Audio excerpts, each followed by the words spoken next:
Big news for the Miami Hurricanes. They get a verbal commitment from Marquise Lightfoot, a 4-star defensive end out of Chicago, listed at 6'5", 220 pounds. We're going to break down his game, what we've seen on film, a little bit about his recruitment, what Marquise is all about, what he did last year as a junior. But just initial reaction, Gaby, we're going to talk about it, break down defensive line as well. It's a huge priority point for the Hurricanes this recruiting season. But with Marquise, what do you see? What's your instant reaction to his commitment to UM? Yeah, my first reaction is just what a win for Jason Taylor. I think this is the first one that we can credit him for really owning, just winning in this first recruiting cycle for him. Marquise Lightfoot, a top 100 talent, number 67 on the 24/7 Sports Industry generated composite ranking. So, I mean, I think this is huge. I mean, really going into Monday, crystal balls were on Ohio State. The Buckeyes were looking to be trending. Miami's coming off some not so great news the past couple days. I think this is exactly what the doctor ordered for the Hurricanes, is coming out, getting this big time pass rusher out of the Chicago area. Love what he brings to the Hurricanes. I think they've done a really good job just stacking talent, along the edges. And I think Marquise Lightfoot is an incredible complement to everything that Miami's doing. I think he's got a frame that's capable of packing on some pounds. You mentioned 6'5", already 225 pounds. I mean, I really like what Marquise Lightfoot could be in this system for Miami, developing under Jason Taylor, the NFL Hall of Famer, who he told me has just made such a tremendous impact on his recruitment after I talked to him after that last official visit weekend. I think this is just a ginormous win for the program, a big win for Jason Taylor. I think they're getting a premier, elite level talent here in Marquise Lightfoot that a lot of other programs wanted. USC was in the mix there. Illinois tried to keep him home. They've done a great job developing defensive linemen. We know what Ohio State is, and for Miami to come out on top here, I mean, I think this is just absolutely massive for the program. Certainly a premier talent when you talked about number 67 overall by the overall rankings, number 6 defensive end. And anytime you get a top 10 guy, I always look at that, a top 10 guy at his respective position, you're getting a premier talent. I think there's a big difference between a top 10 guy and a top 20. And about Lightfoot, junior season, filled it up on the stat sheet there at Kenwood Academy there, 122 tackles, 15 for a loss, 9 sacks, and a forced fumble. A guy that made the Chicago Sun-Times All-Public League team. Very impressive player, 8-4 team for the Broncos. They made it to the state quarterfinals there in Class 6A. One of the things that stands out to me in terms of with Marquise. Also, you touched on the connection with Jason Taylor, and certainly that's a big one, but also a guy that you don't hear of very often, and that's a walk-on Miles Muyong, a guy that is from Kenwood as well, and I know Marquise has that connection too, and sometimes I think walk-ons certainly get overlooked, but anytime you have a connection to a player on the team, it can certainly help in recruitment. But Marquise, again, you touched on the future of the program, and we're going to talk about defensive line quite a bit moving forward. But Marquise, again, you watch his videos, athletic on the edge, a guy that really gets after it. As I mentioned, the production, essentially 10 tackles a game. You like that. And it's noticeable. You watch him on film, he's tracking down the ball from behind. He's always staying in the play. It's not a guy that just gets, 30 tackles and some sacks. He's a guy that's really pursuing the ball. And I like that from a guy. I really like production at that position, not just the sacks. We saw a lot of production last year with Miami's freshman and Ruben Bain, what he did, and you're seeing a different type of production in terms of overall tackles. Certainly a different competition there in Chicago, but a guy that comes in, as you mentioned, a guy that other schools really wanted, and I think it continues to build on what Miami wants to do with this defensive line class. Yeah, I was talking to Andrew Ivins, our director of scouting here at 24/7 Sports, just earlier in the day, shortly before we recorded this video, Chris.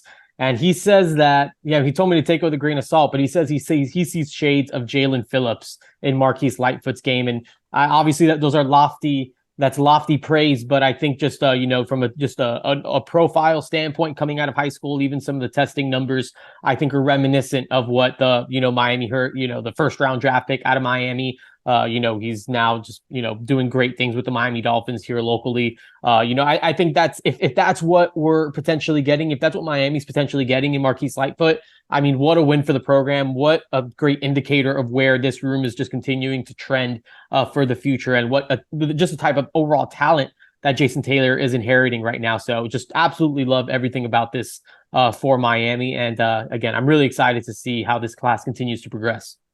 And certainly, speaking of conversations, I just had a recent conversation with head coach Mario Cristobal and just talking about defensive line. It's a huge priority. We've heard this since they took over, but with what they want to build with a guy like Lightfoot and his speed and quickness, and it doesn't stop there. They want to continue to add defensive linemen, talented guys, whether it's on the edge rushing, as you're seeing with Lightfoot, which where I project him as same with you and everyone else there as an edge rusher, but also the interior. And Miami really wants to build the defensive line. Coach Cristobal likes what they have. They feel like they've got some guys on the roster right now that are going to be good this season and for the future moving forward. And Lightfoot certainly fits that bill. A guy with good speed, athleticism, you see it on the field, in addition to the production, as I was mentioning earlier. And one of the things is when you want to make it a priority, you've got to get guys on campus, and Miami's done a good job of that so far. 14 defensive linemen, 5 guys from the edge spot, 9 more inside guys, but 14 guys have made official visits to the Hurricanes, including Lightfoot.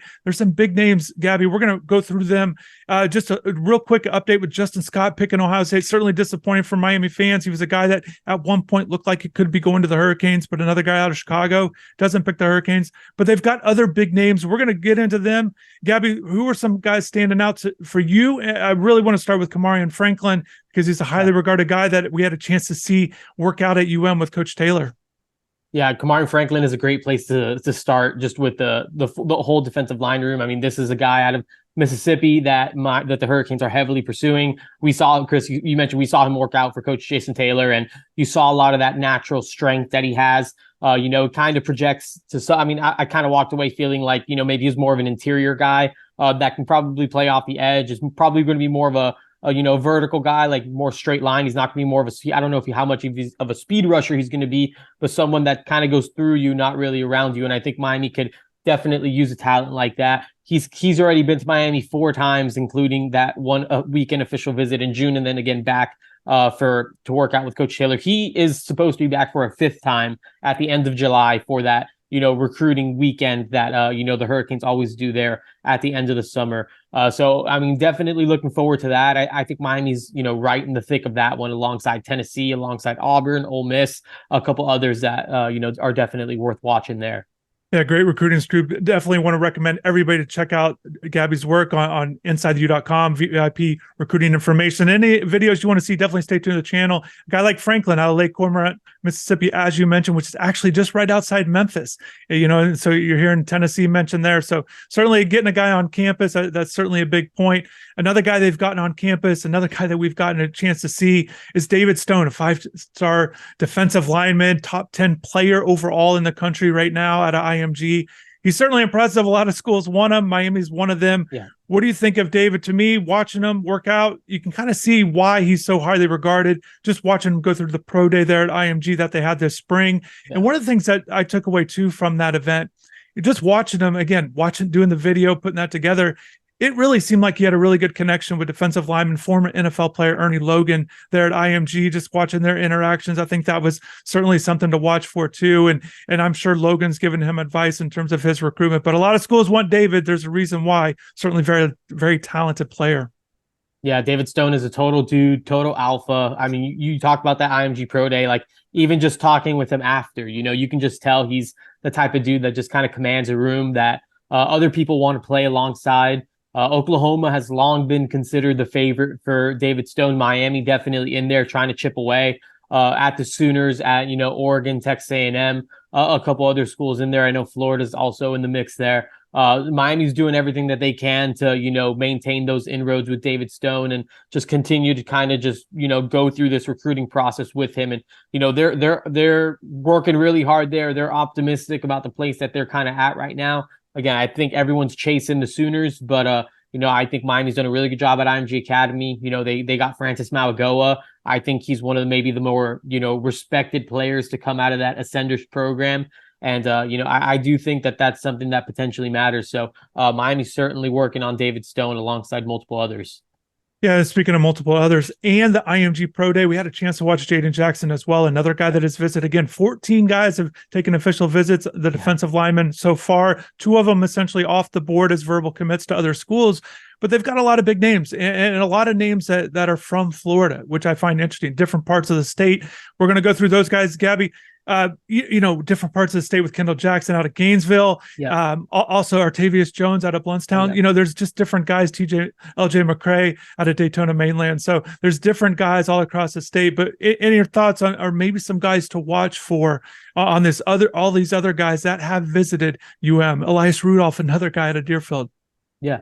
Elias Rudolph's one that, he's making a commitment here on, probably shortly after you're watching this video. Michigan's currently trending on the crystal ball. I know Miami's still working super, super hard on that one too. They love the pass rusher. You mentioned Deerfield Beach. He's announcing his commitment at his former school, Cincinnati Taft, up in Ohio. I think there's some buzz that he might be going back to play over there, even though he played his spring football here at Deerfield Beach. So something to kind of consider. Again, Wolverine's kind of trending on the crystal ball, but I know Miami's really, really chopping wood here, down this last final stretch. Artavius Jones is definitely a guy I want to talk about out of Bluntstown. You mentioned him, came on that final official visit weekend. Absolutely loved it. Just really couldn't say enough about where the Hurricanes were at. Kind of teased the July 4th commitment date to me. We'll see if he kind of follows through with that. I think it's on the table based on the latest intel that I've kind of gathered just around that situation. So Artavius Jones is definitely a name, a situation that I'm watching closely. He's a 6'3", listed at 280. I think he's pushing 300 pounds these days. Just again, everything that I've kind of heard looks kind of prototypical body type you want on the interior, big time athlete. A lot to like about Artavius Jones. Miami loves LJ McCray. We have him near 5-star territory these days on the 24/7 Sports rankings. He's someone that's just consistently shot up the board. Miami has him in that elite group alongside, the David Stones, the Dylan Stewarts, the Justin Scotts, like all those guys that they're recruiting at a high level. LJ McCray is among them. So that's definitely another one worth keeping an eye on. And they love them some Kendall Jackson. He has some position versatility. He can play off the edge. He can play along the inside. I think he could be kind of like that strong side, kind of edge setter. And Miami likes him a lot. Jackson told me after his official visit that Miami, Florida, Kentucky are the 3 schools that he's kind of boiling it down to. And, I definitely believe the Hurricanes are going to press hard here ahead of that July 20th commitment. So Miami's definitely looking to add these talented players to what they have already on the roster. They've got some young guys. Currently, we touched on Ruben Bain earlier. Jaden Wayne is a guy that they're excited about his future. Collins Ichiampong, another highly rated guy. And also, redshirt freshman with Amon Moten, a guy that's kind of made some waves there as a young guy in spring ball. And Cyrus Moss still waiting to see how he develops as well, but a talented guy coming out of high school. So Miami's looking to add to those guys. Maybe other couple guys I just want to mention before we wrap this up that Miami really likes. They really like the potential of Joshua Horton. It's very interesting watching him go through at these camps. We get a chance to see him in person, not go through drills and anything like that, but we're able to see him out there, just kind of walk around. Is certainly a big guy, 6'4", 6'5".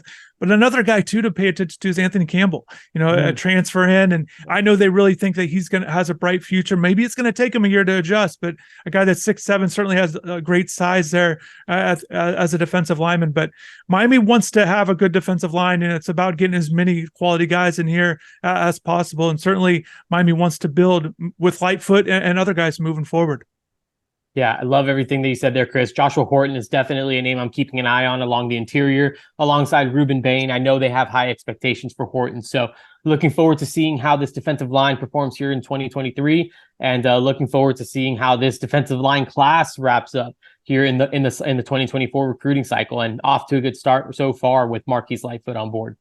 So definitely want to thank everybody for watching. If you like these kind of videos, recruiting updates and reaction videos, hit the like button. Also subscribe to the channel. But also for more information, more up-to-date information, visit InsideTheU.com for more premium information from Gaby and the rest of the staff. We'll be locked in there. But Gaby, thanks for joining me, and thanks everybody for watching.